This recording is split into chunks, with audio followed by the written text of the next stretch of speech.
Hello, and welcome to another episode of the Christian Reeve Podcast. Today is another special episode because I have a friend of mine, an excellent, just all-round guy. He does many different things. His name's Aaron Wise, and you might know him. Jesus, off to a great start. As Trial by Fire. He's a VFX artist, a games developer, a YouTuber, Twitch streamer, all-round just content creator, gaming dude. There's a lot of things, a lot of pies he has his finger in. In any case, welcome to the show, Aaron. How you doing, mate? Good, fine. Thank you very much for the introduction, and good job. I got 8 fingers for all these pies I'm in. Yeah. I mean, it kind of does blow my mind, like how many things you've done and that you're currently doing. And obviously, we're going to go through all of those through the course of this. But I kind of wanted to start with this because I've always wanted to ask you about this. And I wanted to ask you about this when we did the TCJ podcast.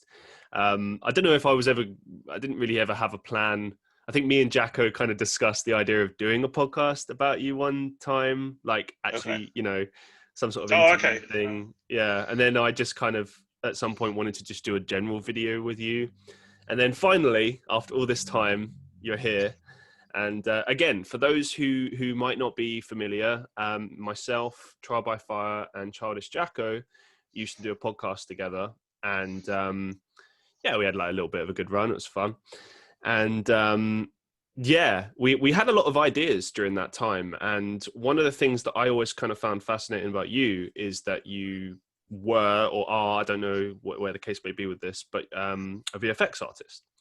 And I know very little about this, so I'm not going to pretend to know. I'm just going to kind of hand it to you. But in terms of my question, what exactly did you do in this role and what kind of projects did you work on? Like anything we'd be familiar with, or what's the deal? So the company I worked for, Milk, obviously I don't work there anymore, but they ranged in a variety of different sort of mediums. And you'd have radio, you'd have TV adverts, you'd have movies, you'd have independent movies. And essentially what we would do is we'd all kind of be given a project, and it might just be some simple things like add in some, lens flares, or add in some smoke effects, and then it went to the complete extreme. Like we might have to do some chroma key, which is like the green screen that you'll see where it cuts out the background and adds something else, blue screen, silver screen, all those different sort of things. And it would just be kind of dependent on what the client wanted. Right. So some of it was just generally very, very simple. Some of it was either a little bit more complex. I hadn't been there sort of too long. I think it was just over a year. It was like 15 sort of ish months. But obviously I'd taken what I'd kind of learned just from being me, I guess, and sort of applied for the role. I started obviously at like junior level and just kind of worked my way up. Not very far, obviously, but just worked on some stuff. Noticeably, I guess the last thing that I worked on, I guess, which was the big one, and it's nothing fantastic, by the way, was the latest Bond movie, and it was literally just doing nothing fantastic. No, it's Bond. Literally just a few smoke effects and some of the title sequence stuff at the beginning, but that was it. Wowza, man! And this is the one that hasn't been released yet, right? Correct. It's been pushed back again. So that's amazing. I think that's just on a side note, by the way. I just think that is unprecedented for any movie I've ever seen. Because obviously, typically in the movie industry, you always, film the movie the year before and then release it the year after. So I've genuinely never seen a movie where this has been the case, where it's finished production and then it's released 2 years later. It's there's a lot of money riding on this one, so because of that I can see why they want as many people in the theaters as possible. And then obviously with this whole Cineworld stuff, it's been like a massive blow. I kind of felt like maybe they should take the kind of Disney approach where they sort of charge you a one-off fee and you can watch it from your house.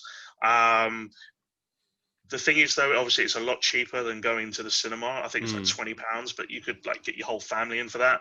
And I think at Cineworld, if you want to take your whole family, I know it was with me, my wife, and 3 children, it's the high end of the 50s. So, I mean, it's a pretty good deal, but I guess they want to try and recoup as much money as possible. We've spoken about the film industry before. Oh, sorry, the cinema industry before. I think we did possibly on TCJ at one point, and that was ages ago. So we did that episode back in April, something like that. Something like that, April, May, yeah. Yeah, and it's funny how, the more things change, the more they stay the same, because obviously recently, I think it's either Cineworld or one of the other ones closed down, both in the UK and the US. Was it Cineworld or was Cineworld, yeah. It was, okay. And obviously this is a big deal because they had like about 127 branches in the UK and the US. It's huge.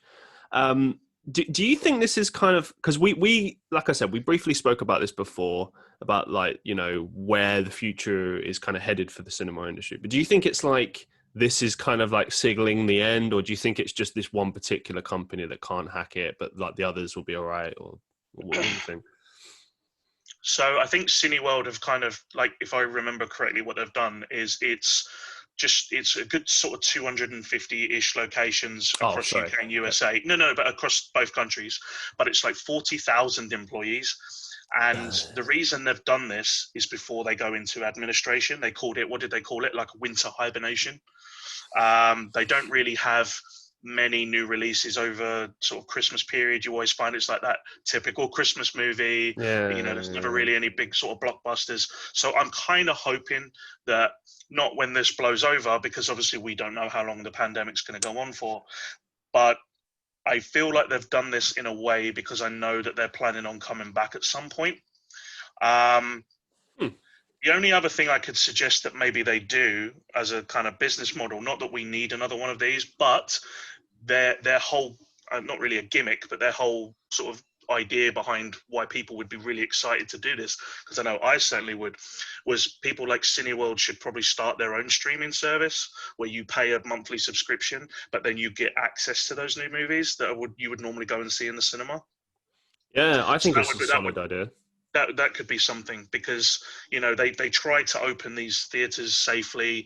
You've got to think about the fact that you've got to do the 2-meter distance rule, and then you've obviously got the horizontal and your vertical way, the way it goes backwards and forward. So you're probably losing more than 50% of your seating area in that sort of respect. So they're probably not making nowhere near as enough money, even if they did stay open. So it's probably one of those things they did because it was just not viable enough to pay all those people, keep the place open. So I hope they come back, because I do enjoy the cinema and that experience. But if they really wanted to sort of carry on making money, then I suggest that would be an idea to go down. Yeah, I agree with you. And to be honest, I've felt since the beginning of this pandemic that opening cinemas is just a bad idea. I think there are certain places you can open safely and others you can't. And I'll explain the reason in a second. If you have like a sporting venue, like let's say you open like a football stadium, but you run it at like 20% capacity, you can do that. You can do it safely. Everyone's outdoors. Chances of transmission are much, much lower. Plus you can take advantage of all the different exits and stuff. There's a way you can do it. With cinemas, I went to the cinema one time during this pandemic. I took a risk. It was a massive risk to see Tenet, because obviously, as you know, I was part of that movie. And that's the only reason I went. I was like, do you know what? I got to see this movie. I was in it. It was a big deal for me. Blah, blah, blah. But I realized it was a risk, and I didn't realize like quite how much of a risk it was until afterwards. So obviously, they, as you say, they put all of the stuff in place. You have your social distancing. I think if there was 50 seats, there's probably no more than about 20 people there, probably more seats. But it basically like only like a fourth of the capacity was full. Yeah. But here's the deal. Tenet is a 3-hour movie. And everyone has to wear the mask during the whole movie, right? And obviously, if you have like food and drink, you can take it off to do that. But point is, it's a 3-hour movie. And the doctors that I've spoken to about this say that your mask is effective for about 45 minutes, right? That's how long you've kind of got in an indoor space before it's like not really as effective anymore. Yeah. So if you think about that logically, you're in a cinema. It's 3 hours. You've got recycled air because of the air conditioning. If you're gonna catch it, that's like a hot spot to catch it. And I remember talking to a doctor about this after I'd seen the movie, and I mentioned that I'd gone to the cinema, and he kind of looked at me in that sort of like, he stopped what he was doing and looked in a kind of, not in a horrified way, but in a kind of like, oh, It's going fuck. to run for the door. Well, in a kind of like, that was a risk. And luckily Yeah. I'm fine, I'm healthy and everything. But I think that's a very important point about all of this is, if you're in any kind of indoor area for a sustained period of time, you're at far more risk than you are outside. And if you bring that back to like cinemas again, for example, you can have outdoor cinemas. This is something you can do. This is something that they have spoken about, they are doing. But if we really want to replace it and do it in a safe way, you can do stuff like that. You know what I mean? I feel like it's not so much a case of just opening up things as they were before. I think it's because we can't really do that. I think it's more about, you got to strategize and think of a clever way to do this that is still going to protect people, but still allow you to run your business first and foremost. So yeah, I don't know, man. I thought that was kind of interesting. Yeah. But anyway, let's bring it back to you, man. So obviously, as I mentioned, you started with VFX stuff, but you've always kind of been dabbling in games, and we'll get to obviously your YouTube and all the other things that you do. But the biggest part of your life right now, which is really exciting, is that you're involved in games developing. You're a games developer. So when did you actually start kind of dabbling with this? Because I obviously met you, I want to say the tail end of last year. I can't remember the exact time, but roughly around that point. And I think back then, you had an interest in it, but I never heard of you like actively doing it at that point. And then I later realized like you have a real talent for it. So it's like, clearly there's got to be some sort of thing where you've done this years before, or you've got a talent, or you've studied or something like that. When did this start? So I think I started in around March this year. Oh, okay. And I've been doing it about 7 months now, and no background, no study, no nothing. I am incredibly fortunate to be kind of involved with people that have been doing it for years. Obviously, Vidas. Yes. And obviously, there's Matt Reeves. Both have been very, very good with me and giving me their time and knowledge and passing on, skill sets that I could learn. And so, obviously, I started off with Unity, which is very sort of C# based, like coding. And that's probably the only background kind of thing I had in it. Like, I knew a little bit of code to sort of kind of get me through. And I was able to produce my first game, which is The Construct, which is like a short, old school text-based horror, sci-fi adventure sort of thing, which did all right, and then I kind of moved over to Unreal Engine because they use a thing called Blueprint, which is where you don't have to have any coding knowledge. You literally just connect the dots to what you want it to do. Like, so for example, there's a button on a menu, you on-clicked, drag it over to open level, and it opens that level. It's that simple. So it's just about making sure that all your references match up and you want them to do something and they work. The other kind of side of that logic is the things that are more difficult. So like Blender, which is the 3D modeling tool that I use, it's free. A lot of people in the industry use it, but that's where I make all my models for my games. Or, you can buy assets, download assets and stuff that people have already made, as long as they're free to use. You can just literally plonk them into your scene and then you've got the animation side of thing, which is obviously the hard bit, because you literally have to create a skeleton for that model, and then you have to pose it and model it and keyframe it. So think of it like stop motion animation, where you would move it a frame and then you like keyframe it, move it again, keyframe it, until you get that kind of nice fluid moving motion type thing. So there's that side of it as well. So it's incredibly complex stuff, but as I said, thankfully to these guys, they give me a ton of the time, if I ever have any questions. I feel like lately I've been a lot more solo on these things. Like, I don't really ask as much anymore. But I obviously recently had the pleasure of joining Vidas' studio, Vidas Games, and I'm now working with them, as well as doing a couple of solo projects, such as my Scream Jam game that's coming out this Friday, coming in 6 days time. Yeah, so obviously a lot to unpack there. Yeah. Thank you for sharing. I mean, you've touched on a lot of points that I have written down here. Let's talk about Vidas Games. Sorry, real quick. Sure. Obviously, we both know Vidas, and yeah, he's been a games developer for many years. Tell us more about how this came about and what your role is there exactly. So I guess it all kind of started last year when I was first introduced to him through Matt, because obviously Matt's the guy I met first, and we just kind of instantly hit it off. We're both memers. We both like the same sort of taste in music. We both love horror, so obviously we instantly hit it off, and we've just been sort of talking ever since. And I think it was one night earlier in that sort of beginning of this year. It might have been it must have been late February, mid-February, where he was just like, give it a shot, man. Just go for it, And I was like, and so I downloaded Blender, and I thought, if I'm going to do this, I'm going to need to learn how to do 3D modeling. And I remember literally sitting up all night, like I did not sleep. I literally all night I was in Blender, and I made a donut. Yeah, I saw that. I remember that. You remember the donut? Yeah, that was incredible. I made a donut. Yeah, and I I gave it the layers, I gave it the texture. I moved it all around. It had the pink glossy, like what's it called? That's the icing kind of stuff on it. Yeah. And then I completely rendered it into a 3D image, moved the light around and stuff, and it just looked amazing. And I was like, holy shit, I love this. This is great. And then the rest is kind of history, really. And then I guess because now that I've got these 2 games underway and they've done generally pretty okay, I guess, by anyone's first game standards. Yeah. They've made triple figures in terms of like over a couple of £100, in terms of people downloading and buying them.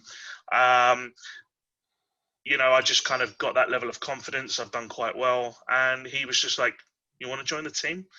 I've seen what you do. And I think, we'd make some great stuff together. So I was just like, mate, you had me at hello kind of thing, So, I joined, what was it now, a couple of weeks ago.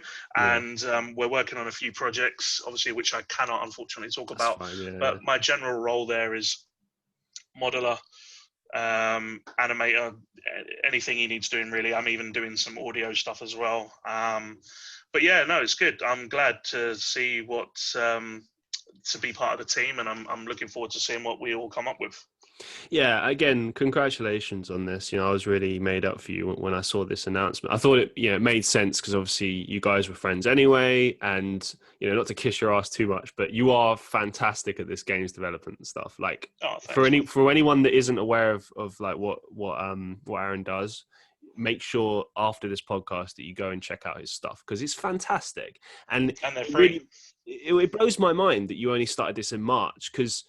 I mean, okay, I know nothing about games development, but like everything that you do seems very at a professional level. Do you know what I mean? And, like for instance, I remember while you were talking now, I remembered that time when you showed me this app thing that you had where you could scan things in. Oh, yeah. And I just thought that was so amazing. Like, obviously it's probably a pretty common piece of technology we have now, but you'd scanned in, I remember like some sort of outdoor sofa or something, and you put it in the game, and it looked fantastic. And I was blown away by how you could just take a real life item, stick it in the game, and kind of like it doesn't look out of place. It doesn't look like doesn't get kind of lost in the process of rendering or whatever. It looks legit. It looks good, right?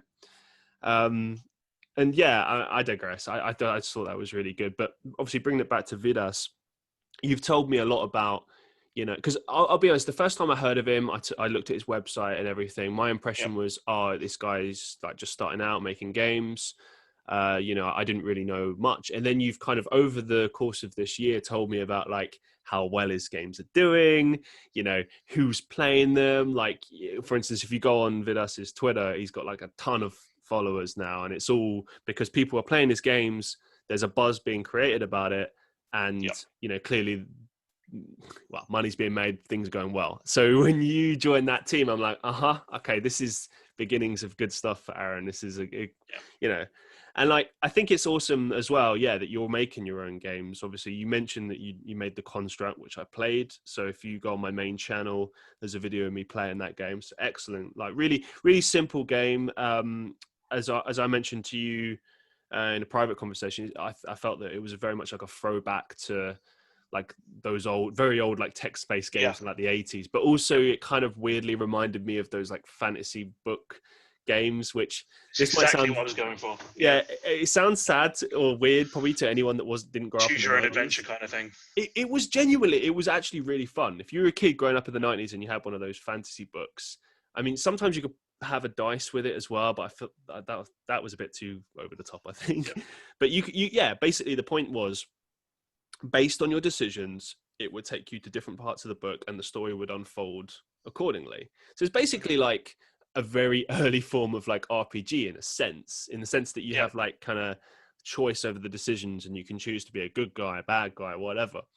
So this, I'd love to see more stuff like that from you. I think that was really cool. Also, you've recently just dropped a game called Hell's Gate, which is a platformer. And just very cool from the get-go. It's got great music, really kind of interesting colors and stuff. And obviously it's like a game around hell, so it's all kind of like a bit crazy. And yeah, you're about to drop a game very soon, if I recall correctly. Is that true? So when can we expect this game to drop? Tell us a bit more about it. So it will be this Friday. So I recently took part in a game jam, which is where you get a very sort of tight time frame to make a game as best you can. Teams can enter or you can do it solo. So I decided to put all my skills to the test because up until this point I had an unlimited amount of time to make something and, you know, get it right. And this one I've had 10 days. So that's 10 days to do level design, modeling, which I've done all of the models this time. There's no assets in this game. All of the audio, all of the animation, absolutely everything. So it's coming along very, very well. I'm probably, I would say, ahead at this point because I'm panicking because I don't want this to be one of those things that I don't manage to get done in time. So there's no restrictions on when you can work on it from, say, like this time to this time. You've just got 10 days to make a game. You can stay up all 10 days if you really want to. So yeah, it will be out on this Friday and it's called What Is That? And it's my first, I guess, proper horror game. Right. So basically, by the time this podcast comes out, the game will have already been out for a while and everything. Yeah. But when this clip drops, it will be out. It will be the day of it dropping. So, yes. If I had a person to do clips for me, I would say clip that, but it will be me clipping that. But anyway, you know, talk to us a little bit about this game. Like, what can people expect from this without obviously giving too much away? So, yeah, okay. So without saying too much away, you basically play a guy, just an average guy who comes home late from work one night and, you know, he's really tired. He's like, I'm going to go to bed. You go to bed and you hear this noise and you wake up. And you can explore your house. You can explore the street outside. You know, it's full of ambience. There's lots of like raindrop. There's rain coming down. You know, there's spooky sounds, all that sort of kind of. It's like late at night, and so you're walking around and you're just trying to find out where this noise is coming from. And you don't really find anything, but if you do decide to explore, all I'll say is you might find an Easter egg or two. There's like some scary stuff that might spook you, kind of just lingering in the background that you might not notice at first.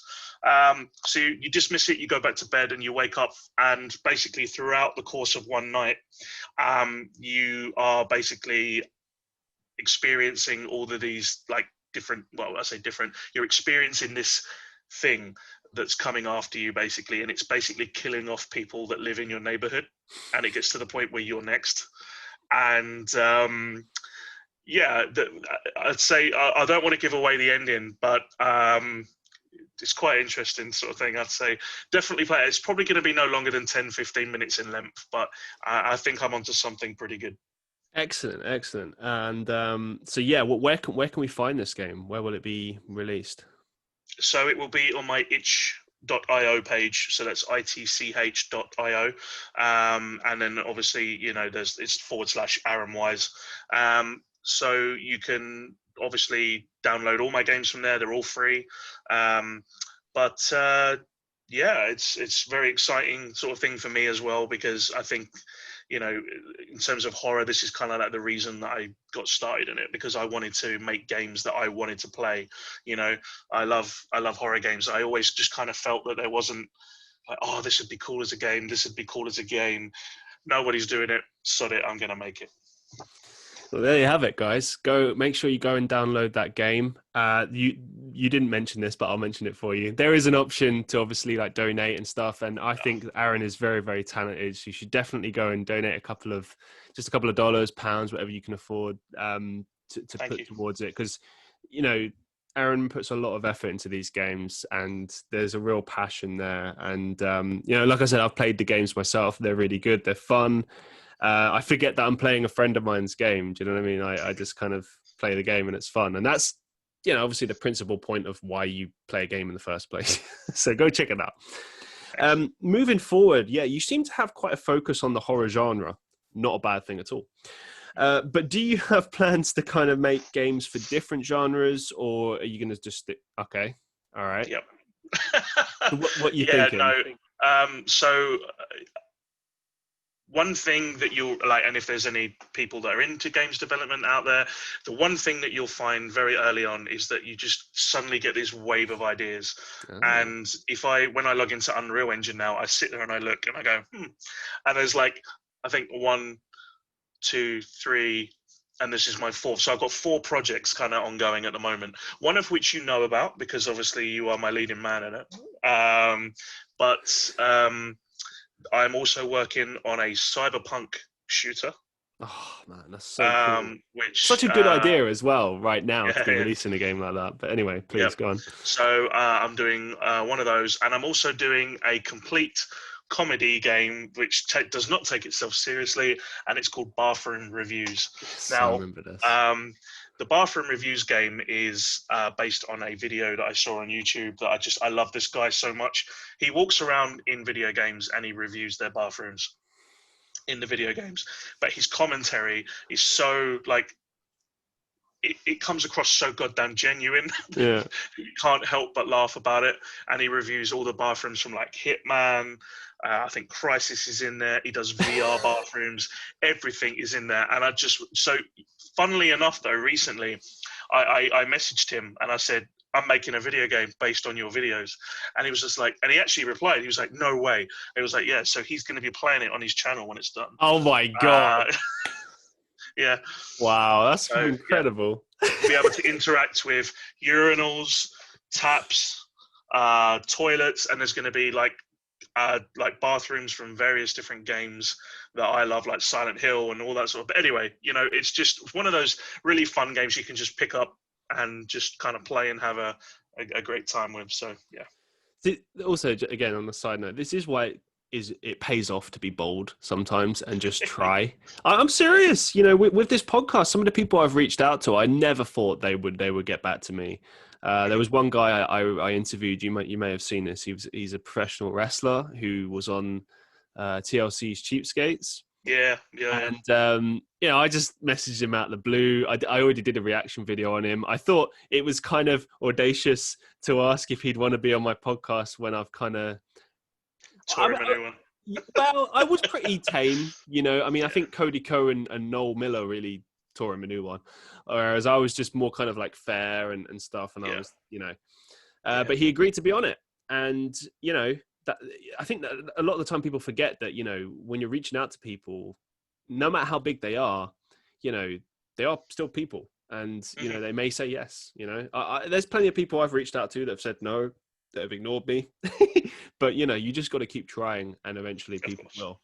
And, that guy that you mentioned, it's a fantastic idea. And it's funny, again, on another side note, it's funny how, because I remember you telling me about this guy and how, like, everything else on his channel, by comparison, is just not as good. And it just kind of makes me laugh because those videos blew up and you can never really know what will blow up on a YouTube channel, what people are going to connect with. You know, like right now, if you look at my channel and you look at the videos that have got the most views, it's just like random crap. It's like there's one video I did on like a UK sex ban where it's just I remember that one. Yeah, like 7-minute vlog of me just saying, "Oh, this is funny, isn't it?" And like that has got close to 2,000 views. Yet all the stuff that I put my heart and soul into gets nothing. What is this, YouTube? Yeah, so variety is the spice of life, apparently. So, but apparently, just make random crap and put minimal effort in, and that will probably blow up. No, but like for real, like you gotta stick with stuff like that people like. I mean, one of the reasons I keep doing the podcast is that it seems to be received well. So I mean, I think it's always kind of makes sense to stick with stuff that A, you're passionate about, B, people kind of relate to and connect with, and bringing it back to you, that certainly is kind of the case with your games development and everything. And in terms of the other questions that I have, who are your main sources of inspiration? For the game development side of things? Yeah, or it can be anything, because you never know where your inspiration can come from. So I guess a lot of my inspiration in terms of things like audio music, you got things like Marilyn Manson, massive fan of that guy. Movies that kind of like directors that inspire me, people, I guess would be people like John Carpenter, Quentin Tarantino, Robert Rodriguez. Those are the kind of main three that I would probably say. And then in terms of like game development side of things, so obviously you've got things like Silent Hill, Resident Evil.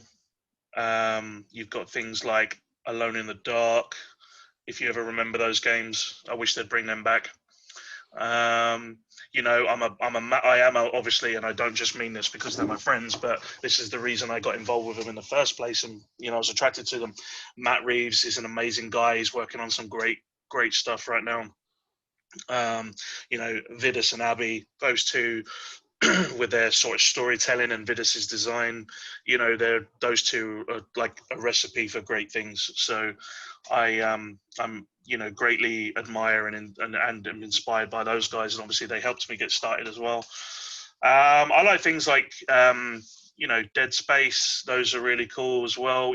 Anything that's kind of got that really heavy atmosphere to it. The Amnesia series is a really great game for that as well. Heavy storytelling, lots of exploration, but just there's this whole creepy factor about the whole thing from start to finish. Those are the sort of games that inspire me. In terms of like platformer ones, obviously, like I said, I did a platformer. Crash Bandicoot, another great game. Love Crash Bandicoot. Gex, Deep Cover Gecko. God, I haven't had that in years. Gex. PS1 guy, yeah. So Abe's Exodus. Those are all sort of like really sort of like heavily inspired games. I remember playing Abe's Odyssey. Yeah, Jesus, that was an old one. yeah. From the perspective of being a games developer, are there any games that, I don't know, are popular or well known that you just think are pure trash? Just, crap. And maybe it's because, of the storyline, or maybe it's like actually how it's developed and like in-game engine and all that stuff. I guess one of the biggest kind of jokes that we have in terms of like our little group is Silent Hill being one of our biggest inspirations and like one of the franchises that we love, is so terrible these days. It's so bad. And I think it's where Konami kind of got rid of the original team. They started outsourcing it to American sort of companies, and while they're Americans, got nothing to do with it, but they obviously are people that kind of maybe lack the original vision. They kind of make it more mainstream. It got lost heavily along the way. So those sort of later games, I would say, are really popular because they sold well. Obviously, it's Silent Hill. They're very well known, but they are just bad games. The same can be said about The Last Dead Space, those sort of things. Resident Evil, before they sort of started doing the remakes and in their new Resident Evil engine, they started to lose their way. They became more of an action game. It kind of lost horror just went out the window. And it's just, it's kind of disappointing when you take all of those franchises that you love and then they kind of just, what did you do to them, So I would say that they're probably the biggest ones that I could think of that are just god awful. It's weird how they do that as well. I can think of movie series. I mean, obviously you mentioned like Silent Hill and stuff, like the Resident Evil movie series is kind of the same deal. You know, like they tried to do something different with it, in fairness to them. But it's like the first couple were okay. And then after that, it just got a bit weird. I don't know. And I think sometimes like there's different arguments you can make. Like either one, they're just not really adhering to what the fan base wants and then trying to just do their own thing of what they think will sell, or maybe they're pandering too much to the audience and they're not thinking about what might sell. I don't know. It's hard to say, but I always do find that interesting, like when you have something that works and like you think of that expression of like, if it ain't broke, don't fix it kind of thing. But sometimes, I mean, even popular series like Halo, for example, you know, it was really, really excellent in its like first 3 installments. And then after that, it's not to say it was bad, but it just didn't compare to the original games. Yeah, I think that had a lot to do with the studio that took over from Bungie, 343 Industries, I think they're called now, probably just finding their feet. Because I noticed like some of the like more recent Halo games have got progressively better. So, but yeah, I remember ODST being one of the worst games I ever played. It was. Why was it so bad? I never played it, but I heard all the bad comments about it. It had a very messy, non-linear story. It was a very dark game. Like I remember having to crank the brightness up way too much. Like it was just dark. They had a lot of, I think, celebrity sort of appearances in it. You know, so they had probably a lot riding on this one, and it just kind of, I think they tried to do too much with it instead of just let it be Halo. You know, so we'll see what the new ones are going to come out like, because I know that was already kind of coming under fire because it looks like ass, but we'll wait and see. But interesting thing about the whole Silent Hill thing though is all these people doing remakes and making tons of money, like Capcom and Resident Evil are like literally killing it right now. They're making bucket loads of money, and all these people literally clamoring for a remake of Silent Hill or even a new one. I think it would take anything at this point because it's been years, and they're just like nope. And actually Konami replied to me on one of my tweets recently saying like, hi Aaron, we don't actually have any plans to remake or remaster one of these right now. And I was like, so you don't like money? You know, you're a business. It's just, it honestly baffles me. I think it's because they focus too much on mobile games, and with in-app purchases these days, you know, they make so much money that way, so that's probably where their business focus is. But yeah, but isn't that kind of the business model for console gaming as well, and PC gaming? Because you still have you always buy the content, you know, and then pretty much everything from that point onwards is downloadable content. Do you know what I mean? Like, be it DLC or like skins. I mean, the amount of money that games companies make on skins. Do you know what I mean? Look at like a game like Fortnite. Do you know what I mean? People can spend crazy amounts of money on these skins, which it baffles me. But you know, people will buy anything. Do you know what I mean? To be unique. And fair play. But yeah, that baffles me too on that basis, because while mobile gaming is huge, don't get me wrong, you know, you could still stand to make tons of money on consoles and PC with the exact same model. Do you know what I mean? I mean, look how long GTA 5 has gone. Like, obviously there's jokes about, you know, like another bloody remaster or you know, like another version of the same game, but people still buy it and people still play it all these years later, and that's been around for what, 7 years? Well, it came out on the PS3 and the Xbox 360, didn't it? Like, and you think it's lasted. This will be its third generation that it goes into, because it's getting the PS5 treatment and the Xbox One Series X treatment as well. Yeah. Why didn't they just call it like Xbox 720 or something? Do you know what I mean? Like, yeah, Xbox I think that was 2 or something. Just baffles me, man. Baffles me. Anyway, let's bring it back to you. What are your main goals and aspirations for your career in games development? So I think right now, I'd like to be recognized. Like if I ever wanted to progress this into like a proper full studio, make AAA games, I'm obviously going to need to study for that. And looking at some of the criteria, it doesn't look too bad.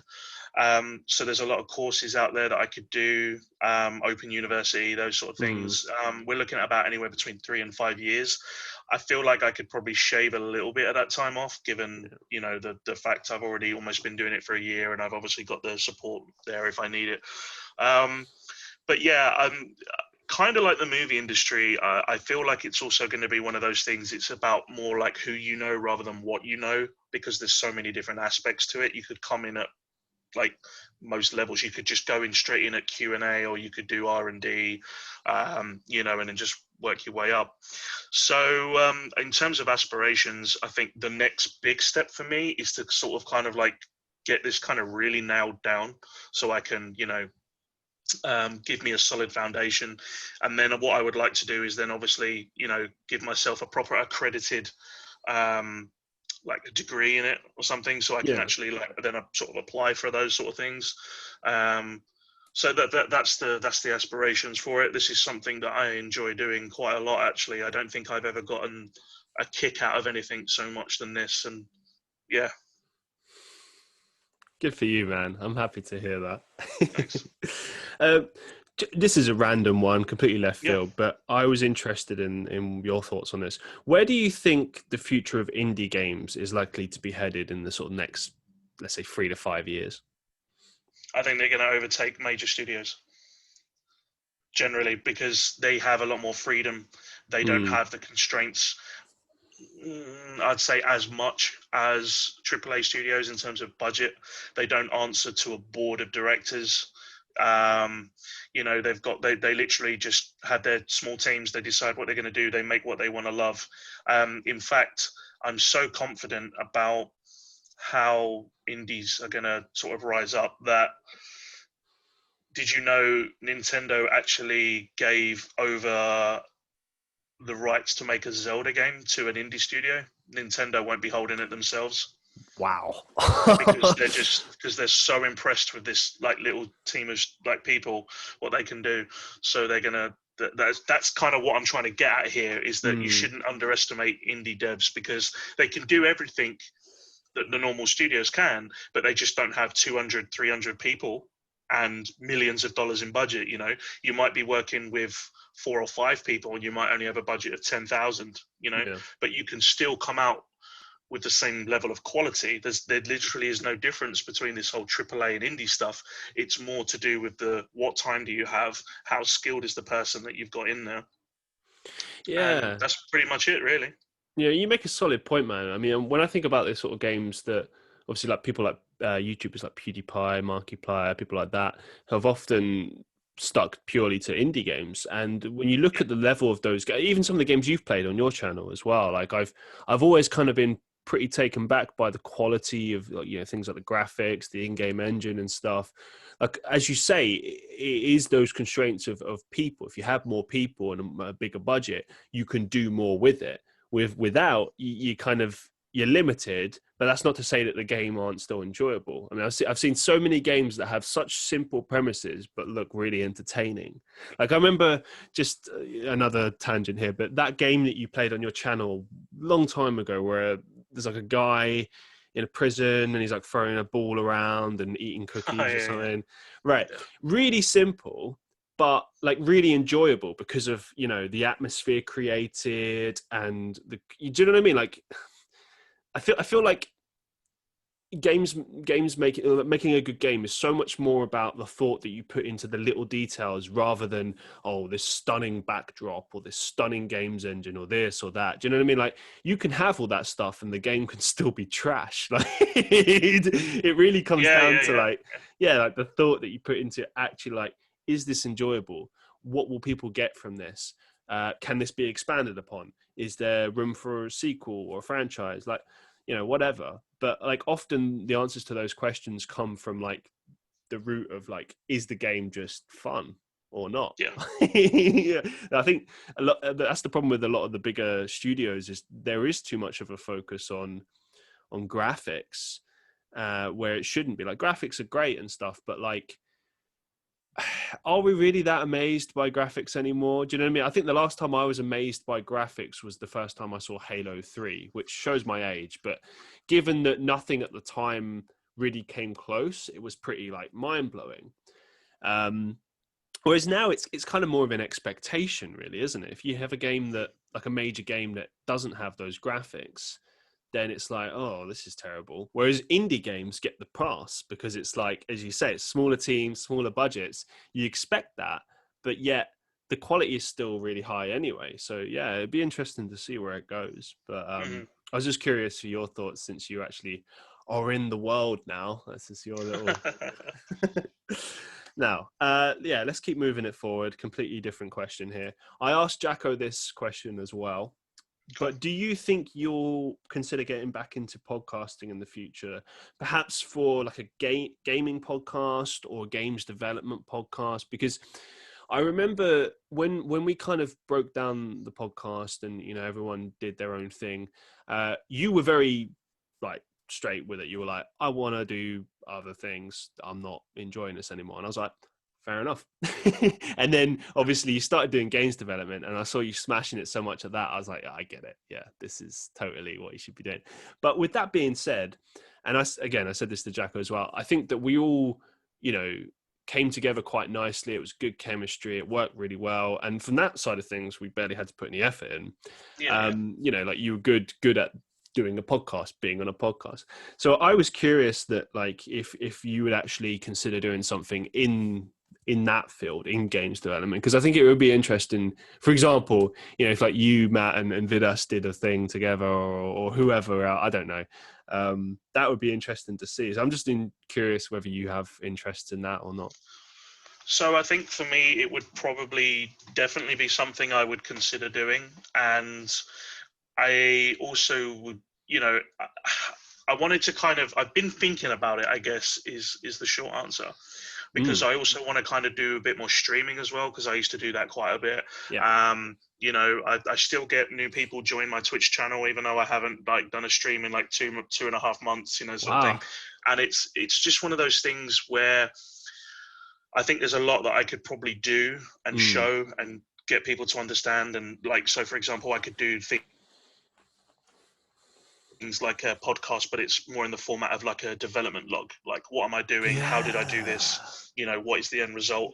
People could learn something from that. You know, it wouldn't necessarily be have a guest on there with me. It might just be like a podcast where I talk about that sort of the side of things. Likewise, I've seen Matt do it before. When he did a game jam, he streamed the entire like game jam. Like when he worked, he streamed and showed his process.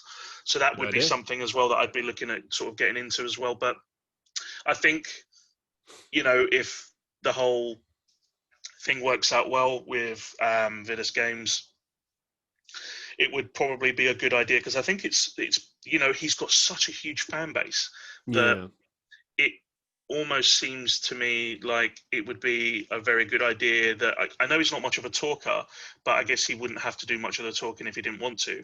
I guess me and Abby could do that, and we could talk about our process, you know, like how did this come about? What did we do? You know, when did we do that? It's still kind of early days right now, and I know obviously we've got a number of projects that we're working on, and we're just kind of trying to get them on one at a time. I think once those are done and we can just sort of take the time and work on one game at a time, then we could probably marry those two together, so that then his Patreon supporters, people in the Discord server, they can probably just have access to these. Because like I said, he has a good fan base, and there's generally people in there that are always interested in what he's doing and what Abby's doing. So I think it would be good. Yeah, me too. I think that'd be really interesting. I mean, some of those things that you mentioned there, I hadn't even thought of. Like, that sounds really fascinating. Like seeing someone actually creating a game and the process of that, which actually brings me on to my next question. Like, talk to us a little bit about the process of how you create a game, or how you approach that. Like, what are the, I don't know, the simple steps involved with that?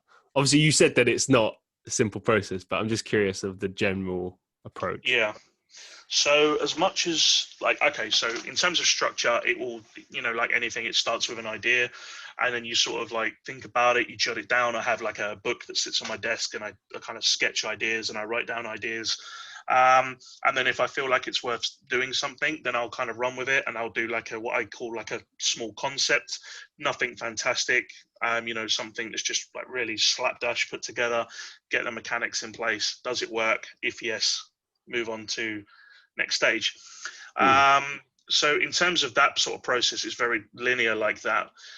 The thing that then tends to happen is that when you kind of agree to do this, you go, yeah, I like this, I'm really good. You might, and I'll take this game jam for an example. I started off with this idea, and I was just like, yep, I'm going to do this, and this. And then I had this thought, and I was like, oh, what if I did this? And I had this, and then you spend the next day completely derailing what you were originally doing because you just then had this other idea. And that's the great thing about game development. You just literally give birth to these ideas the minute you work for, and you can go, oh, and I've got this really cool scene that happens in the game based on kind of that. That was never in my original plans, but I thought, damn, that's awesome, and I'm going to put that in there, and and then that's generally sort of how it works. And then in terms of making it, general process is, do your scenes, do your levels, do your animations, do your modeling, all of that sort of thing. I would work generally in sort of tangent with them. So if there's a particular scene that I'm working on and that scene needs a bit of music, then that music will go and get created.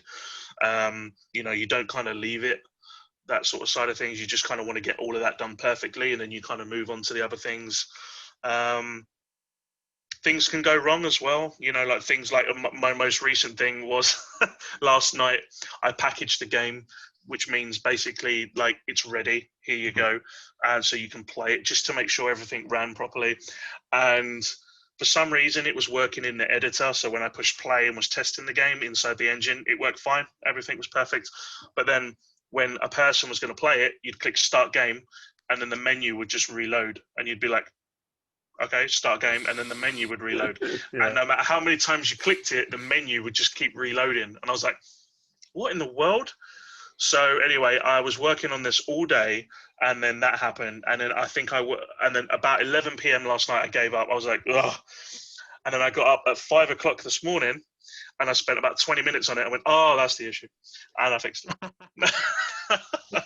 It's amazing, isn't it, how sometimes you just got to do that. Like I have that sometimes with my stuff where I'll be working on something and I don't know, I just hit like a sort of a brick wall, and then I just go, oh, fuck it, I'll just come back to it or whatever. And then the next day, boom, get it. Just, straight off. Yeah. Man, awesome. Well, let's talk YouTube for a little bit. Cool. Before your main channel, which we're going to get to, you had a channel that had like some moderate success, and you kind of described it to me as kind of like a jokes place, meme kind of thing. I don't know, like you're just testing YouTube. I don't know how else to put it. But I was kind of curious. I couldn't exactly remember what you'd said to me, so I thought we would just rehash it now. Sure. Why didn't you continue with that original channel? Because I remember one of the videos got a lot of views, if I recall correctly. Yeah, a lot of views, yeah. So the main reason, like, long story short, that I didn't continue it was the channel was with my brother. And it was generally like a lot of work on my part. Like I had the editing software, I had the ability to create and do other things that like a channel would want. And he gave up. So then I was kind of like, I like it. I like doing this, so I might create something that's just me, and then I would only upload once a week, whereas the previous channel we would probably doing it like 3, 4, sometimes even 5 times a week. And we did this one video where we played the Siren Head game. Now, Siren Head now is like a massive deal. Like he's everywhere. He's become almost like pop culture. But back then when I played it, he was relatively unheard of, So I played this game, and for some reason, God knows why, I just did this, what I would consider probably one of the first videos where I did a rather professional introduction. I didn't do any commentary, I don't believe, during the video. And then, it just overnight, and then it's just up and up and up. And I think as of now, it's like nearly like 40-something thousand views. And that doesn't sound like a lot to some people, but obviously you got to think this was a channel that had less than 1,000 subscribers. So I was, and it was like, I can't remember what happened, but it was something like, I don't know, we just got to 100 subscribers or something silly like that. And then we did this video to say, oh, here's this 100 subscriber special, Siren Head. And then we woke up the next morning and it was like 300 subscribers. And we were like, holy crap. And then Wow. it went all the way up and we broke 1,000 subscribers like relatively quickly. And we were like, holy crap, And then it was all because of this one video. It was ridiculous, and then so I've never been able to even come close to replicating those sort of figures. But yeah, it's just kind of like what you said at the beginning, that you could spend 5 minutes on something and it gets like a ton of views, or you could spend absolutely ages on something and get nothing. You really don't know what's going to happen and unless you've already got that sort of fan base. But I think it does go to show that obviously if you're maybe like really into doing YouTubing or you're into creating videos and stuff, you may want to sort of like, if you're having a particularly bad time where you're struggling because this isn't happening, don't give up, because anything can change like overnight. Yeah, I couldn't agree more. I mean, I've been doing YouTube properly now since I want to say the middle of last year, early last year. And, you've been there with me throughout all of it. So, like my ups and downs and stuff. And these days I'm much better with my attitude towards it. Like I've kind of just accepted now that, things don't really perform the way you want them to. So you have to kind of focus on, as you said, like doing what you love. And, that's not to say that none of my videos ever do well, but like it's relative. Do you know what I mean? Like I've been stuck on being under 500 subscribers for like God knows how long. I have friends that have thousands who are doing really well. That's the tricky part. When you see other people around you doing well and you're not going anywhere, it's difficult. And obviously, as you know, I've got like 2 channels now, so I'm doing even more content. And that all evolved from a conversation I had with you and Jacko, if you recall, because I was producing so much, but I needed a way to like structure and organize it. And now I'm happy to say it's actually come into its own, and it has its own kind of divide now. It's a bit more structured. But yeah, like that hope, the waning hope of like if things are going to do well, it every now and again it does get to me, but as you say, you just got to keep trying, because, I kind of see it like the lottery. Like, if you just give up, then it just won't happen because you're just not doing it. Whereas if you're always putting content out, there's always a chance. Yes. So, yeah. But as you say, it's so random. I mean, when I look at the stuff that I'm proudest of, often it's the stuff that doesn't do as well. But then, I don't know, sometimes it's weird. Like, for instance, I was looking up just my analytics this morning, and like, some random vlog that I did, I don't know, in May, April, about, I think I was work stories from years ago, something like that, retail stories. Yeah, I think I remember that one actually, Yeah, now it's doing well, but I remember when it first came out, it got like 10 views, if that. And a lot of the time, I've noticed this as well, like stuff picks up over time, as long as you put a lot of effort into like the things like the tags, the thumbnails, everything else in between, they do pick up views. And like my focus is always in the now. Focus on what you're doing right now. Don't think about what happened 6 months ago, 3 months ago. Like that's great, be proud of it, but focus on exactly what you're doing now, and always make sure that it's excellent. So like, I mean, I would never approach anything with a half-assed attitude. I'll always put everything into it. But the way I see it is like, let's say you're listening to the podcast or you're watching the podcast, and it's like your first time ever listening or watching it. If I would just be like, yeah, welcome to another podcast, like, no one's going to care. No one's going to want that. Yeah. But if you come into it and it's like good energy, well produced, it's organized, whatever, and it's always the same, that's going to be more enticing, I think. And basically, don't give up, put the effort in. Yeah. But anyway, let's bring it back to you. Your current channel is kind of a showcase mostly for independent games. You have done series on there before, like the Star Wars Jedi Order, Fallen Order, is that right? Fallen Order, yeah. Fallen Order, sorry. Okay, yeah, which did really well. But I said this to you ages ago, I've always thought that your independent games that you showcased have always been like the better episodes, I feel, because it's more interesting. Obviously sometimes it will be like you've played people like Vidas Games on there before, and that's really interesting because you can give us a bit of an behind the scenes as well. But yeah, in general, like indie games are always a bit more quirky, aren't they? But I guess what I wanted to know with my next question is, what are the future plans for this channel and your Twitch as well? Because I feel like those are they kind of come hand in hand. Obviously, a lot of the time when you do your streams, you clip them or you do the whole videos on YouTube and stuff. And they always look very professional on both. So I guess I kind of just want to know what the plans moving forward, because I've always thrown the idea at you of like, well, why don't you showcase your own games and like, your friends' games? And you do showcase your friends' games, but you don't showcase your own games, which has kind of always confused me. But or maybe it's a bit too weird to showcase your own games. I don't know. What are the plans?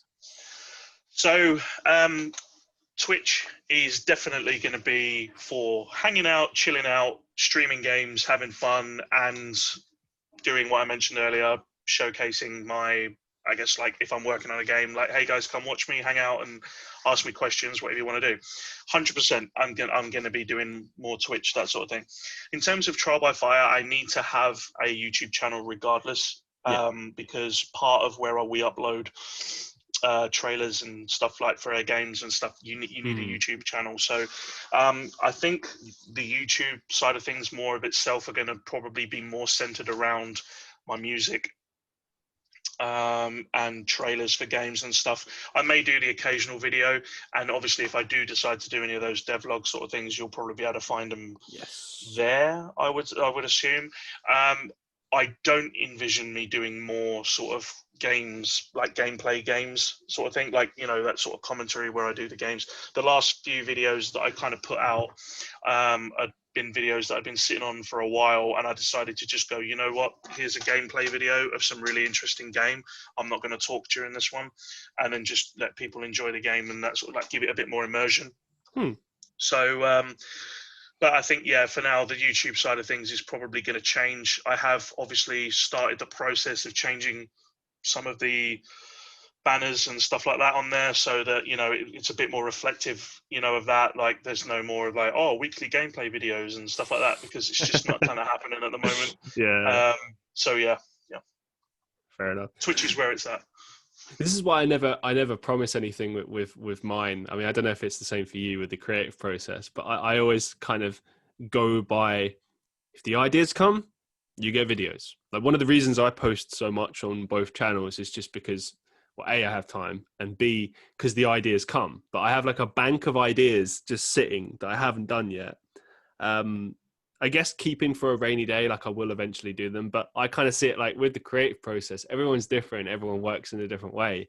But as you say, sometimes you just, you don't want to, or you're not feeling up to it, or what, like, you got to be in the right mood. Do you know what I mean? Like, I would never do a video or a podcast on a day where I'm feeling bad, feeling miserable, because, it wouldn't be right. And, I just feel like a weird sense of pressure as well when like, for instance, when we did the TCJ podcast, like, we set that it was every week, which isn't that bad. It's just once a week. No, it's not. Yeah, but for some reason I just felt super stressed about it because it had to come out. I think you find that when you've got like a routine and you've got some sort of like structure, like we do this once a week, the weeks would just sort of like, boom, they're there, and it's like, oh Christ, really, already? And I think that's why we sort of toyed with the idea of going, you know what, why don't we do, like, we'll spend a couple of hours, or and we'll get 2 episodes out of this in case we want a week off, because obviously you had your channel, I had my channel, Jacko had his channel, and you probably felt like, and obviously with Jacko doing a lot of the editing, it was one of those things where we probably felt like it was us like, when am I going to get time to do my own content? Because we had such a quick turnaround on these things that it was almost like you had the weekend almost to edit it and get ready for the clip on the Monday, and then it was going out on, the clip would come out, and then you'd also had the full episode as well. So I can understand, why there would be a lot of pressure of those sort of things. Absolutely. I mean, like, I have to say, for anyone that is, I think I've said this on the podcast before, but anyone that is considering starting a podcast, just beware that it's a lot of work. And like, it's really not just you. I mean, I suppose you can make it really simple, but if you really want to like put the effort in, you got to do a lot of work. Like right now, I don't have a team behind me. Everything that you see, be it social media clips, you know, whatever you see, it's all me, and it takes time, and you got to put time aside for that. And obviously, yeah, like when you're doing a group situation where everyone has their own YouTubes plus a group thing, your own stuff kind of, you know, gets left behind. And that was really the case for Jacko, and we said that when we did a pod together, that, you know, his stuff took a side seat, which wasn't fair for him. And yeah, I mean, you know, I often said when we were doing the pod together that I think the bigger you go, and if you're going for a schedule and you're going for all of these things and you have other things on the side that you're working on that are equally as important, you really need like a team behind you.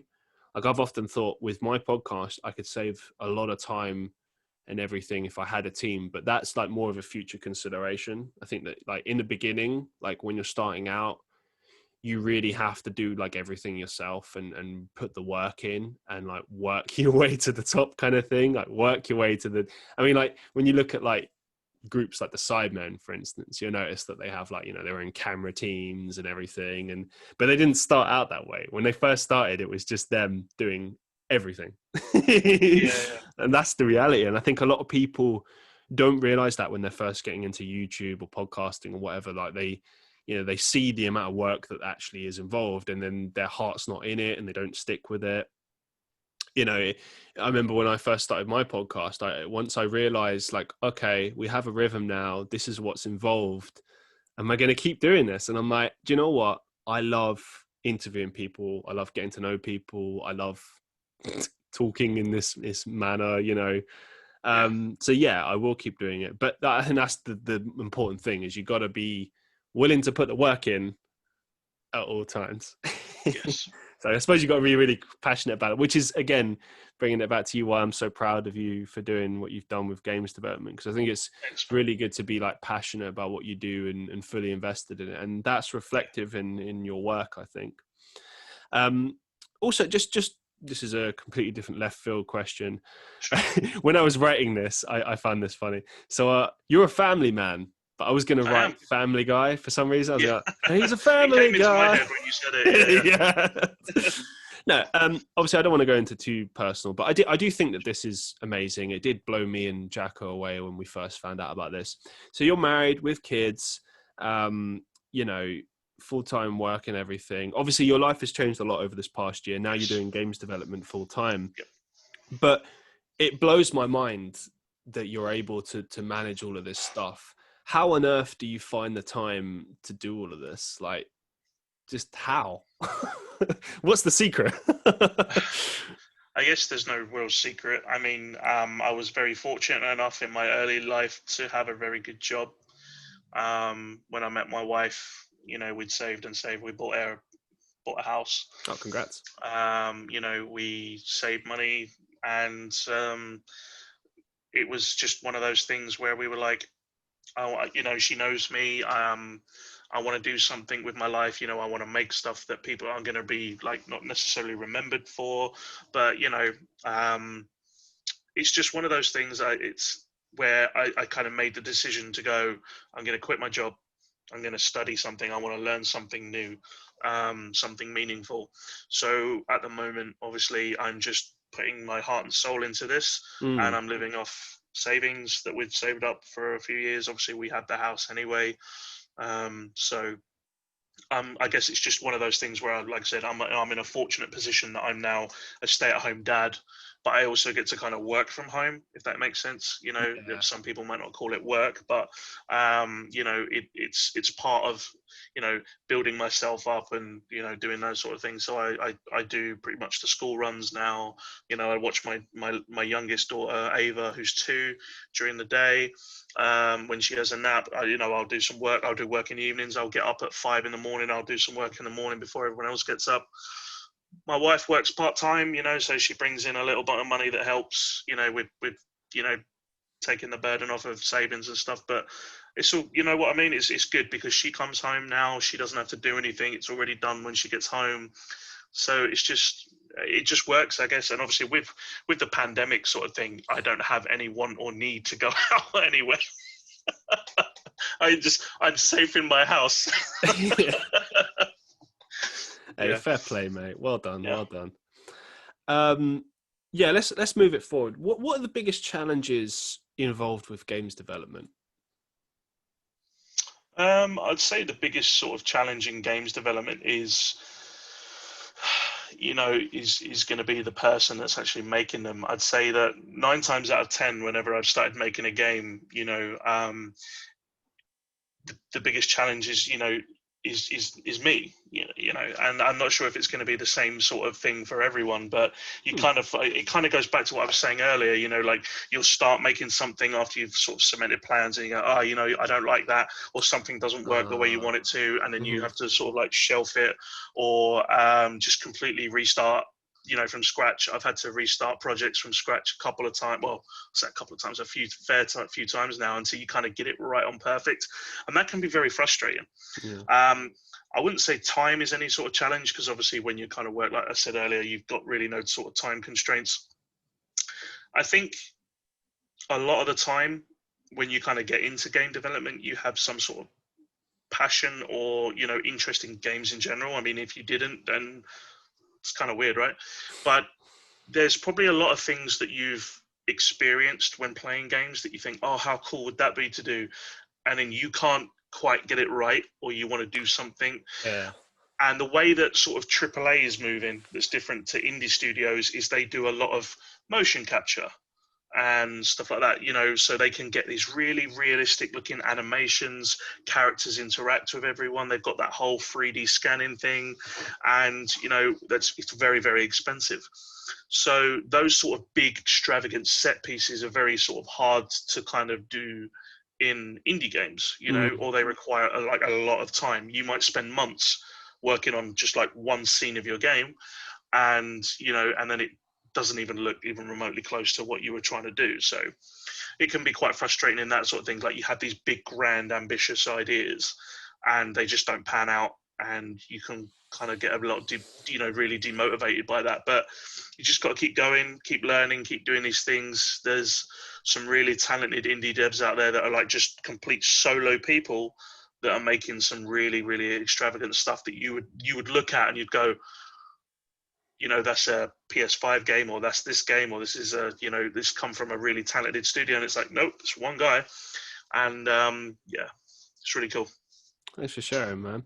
Yes, same question, but what are the biggest challenges involved with running a successful Twitch stream? Because obviously you've made it to Twitch affiliate, something that has eluded me ever since I started in March. Just I can't get it for some reason, but you've done it.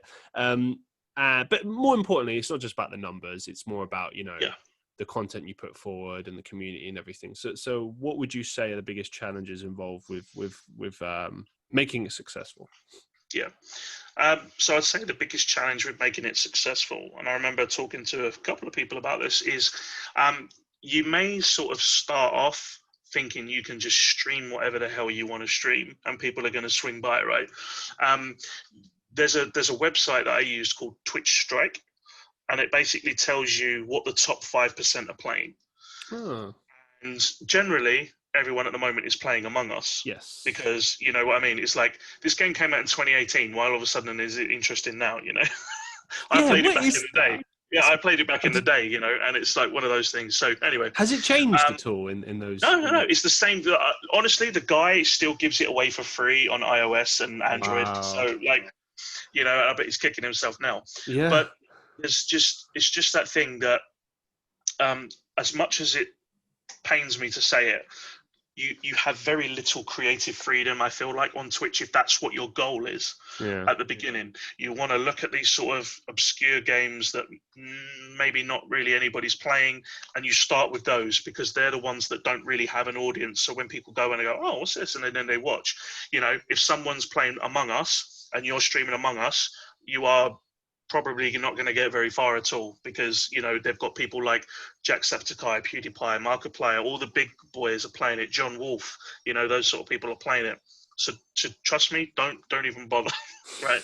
So look at Twitch Strike. It'll basically tell you what to stream and to just sort of like make a success out of it. With me, it was classic retro games is what kind of got me so quick to Twitch affiliate, and that's what I'm doing. But yeah. But the biggest thing as well, which I learned in terms of like, if you want a recipe for success, is networking.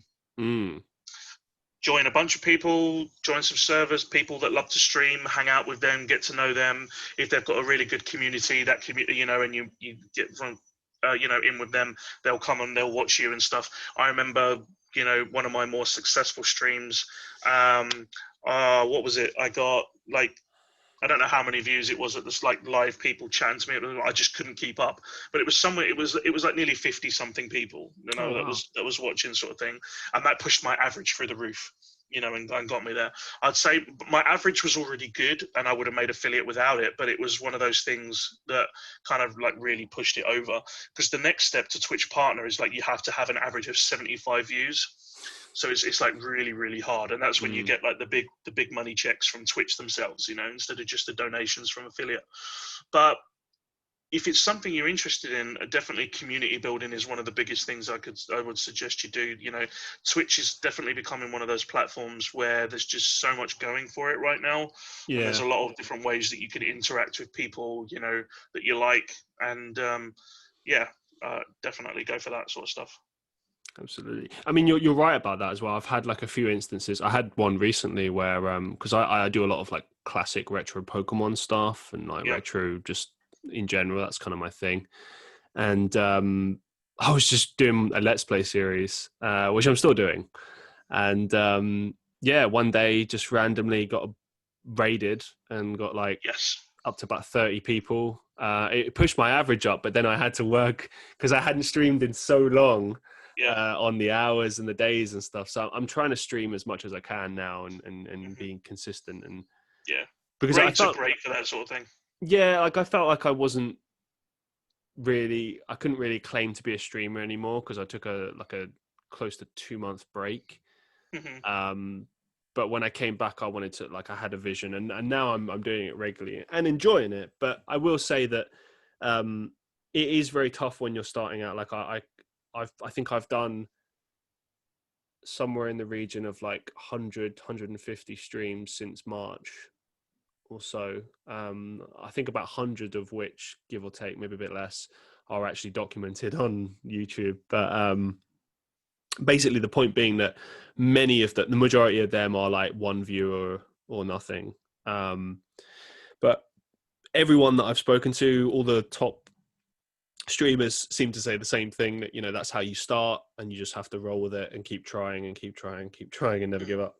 But I mean, I think it helps if you kind of you have a plan for it. Like for me, I always put my stuff on my second channel as gaming content, because my second channel is now gaming and vlogs, and that works. And so I'm not as bothered now if, I don't get anyone in the stream, because I just focus on making the video for YouTube, which works. And then, if people join, great, it gets really good. If they don't, no worries. The thing to bear in mind, though, is that when you do make affiliate, you won't be able to put them on YouTube. Really? Yeah, they'll take away your affiliation, because when you're an affiliate, you are basically letting Twitch, they are the owner, they're like the exclusive provider of that video. The way they look at it is that you're that popular enough that it directs traffic to that website. So they don't want to take that traffic away. So if you're putting your stuff on YouTube as well, it's happened to a friend of mine, actually. He was streaming and putting the videos then on the Twitter, and they took his affiliation away. What about clips? Can you still do clips? There's something that you might have to look into. I wouldn't necessarily know about clips, but yeah, you have to, if you're putting the whole thing, as far as for a fact, if you're putting the whole thing on there, they will look at it, and you're caught, I guess. They will take your affiliation away. That's why when you also make affiliate, you lose the ability to do multi-stream. Ah, interesting. Yeah. Okay. And you must be able to do clips actually, because I've seen all the major YouTubers do it. Yeah, you might be able to do. Obviously, if they're streaming to YouTube, I guess that they can probably put it on YouTube. But unless it's somebody that's different and that's uploading it, or you create a second channel or a YouTube channel that's clearly not you, if you see what I'm saying, like put Jacko's face on it or something like that, and then just upload the clips. I don't know.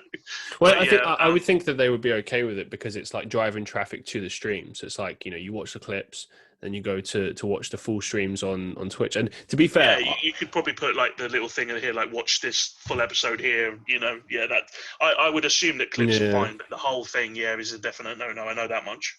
Yeah, that's mad. Well, it makes sense though. I mean, because right now, obviously, my full streams are obviously available on Twitch as well. I figured out how to finally do that,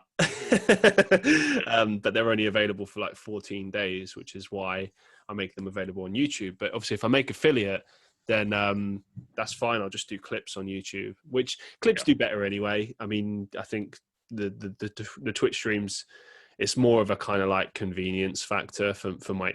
It's more intended for my Twitch viewers. If they miss a stream, they go to YouTube, but since there's the 14-day rule, if I do have a regular audience, they're going to catch it on Twitch anyway. Yeah. So, yeah. Anyway, sorry, that was a bit into tangent to my own crap. Bring it back to you. So, same question again, but with YouTube, what are the biggest challenges involved with being a successful YouTube content creator? Well, I wouldn't necessarily know too much, because obviously I wouldn't consider myself successful in that area. But I mean, I think you've done pretty well on YouTube. I would say the challenges, especially now for me, is just finding the time to do it. There's so much other stuff that I want to do and that I'm excited to do, and the determination, and I just kind of think about, do I want to do a video? Nah, make some moves. So it's that kind of thing. I get excited to make a video maybe about the game side of things, like I'm working on this, here's a sneak peek, that kind of thing. That would probably be more of it, but it's definitely the effort and the time that you put into these sort of things. You don't. There's not like a recipe for success. There's not like a template kind of thing that I follow. I play a game, I react to it, sort of like live, and then you just kind of put it out into the wild. It's just one of those things that I just find that it's so thing for me now. It's not like demotivating, but just thinking about the fact that I've then got to sort of like do the overlays, render it all, do the tags. Oh my God, the tags. And then, I hate the tags. Yeah. That's the worst part for me. It's not even, I don't mind clipping it. Like for instance, if you take the podcast, don't mind the clips, it's kind of interesting to watch it back. Sometimes you're like, oh yeah, I missed that in the course of whatever. But the actual YouTube uploading, clipping, just all that writing of stuff, that's so tedious, man. Yeah. Oh, I wish I could have someone do that for me. Well, I was going to say, I mean, there's things out there that can help you. Like, obviously, we've probably spoken about this before, like TubeBuddy. And I think the premium service is $2.99 a month. So for most people, it's probably not going to be like, if it's YouTube is like your bread and butter, you really want to make it. It can help speed things up. Like there's a thing that is auto tagging, so it will the AI watches your video and goes, oh, here's the tags that you'll need to be successful, and it tells you how many hits those people sort of search for. So there's really cool easy one, and you literally then just click the tag and it automatically pastes it in, so it's literally just a few button clicks. I think I've already got that, but for the free version, I've got it gives you 3 tags for free. Yeah. But TubeBuddy is probably a good idea if anyone's interested in sort of thing like that. But I don't do it purely because, again, like I said, it's just the whole motivation sort of thing for me right now. It's just not there kind of thing, And I feel like as much as I do love indie games, and like you said earlier, I played a lot of Vidas games.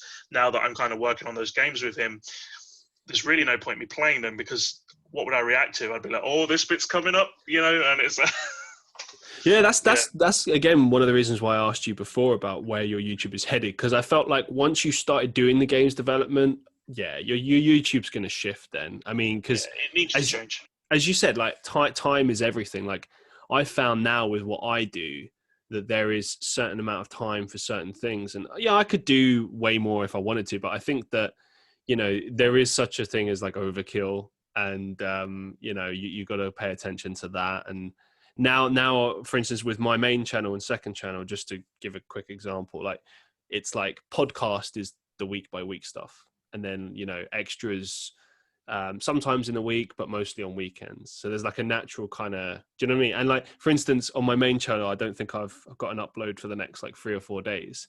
But for the first time, I wasn't worried about that. I was like, do you know what? There's enough on here. It's fine. There's no need to get concerned about this. And on the side note, this is one of the reasons why it's cool to have 2 channels, because if you feel like, oh, I'm not uploading enough, but I really want to upload, dump it on the second channel.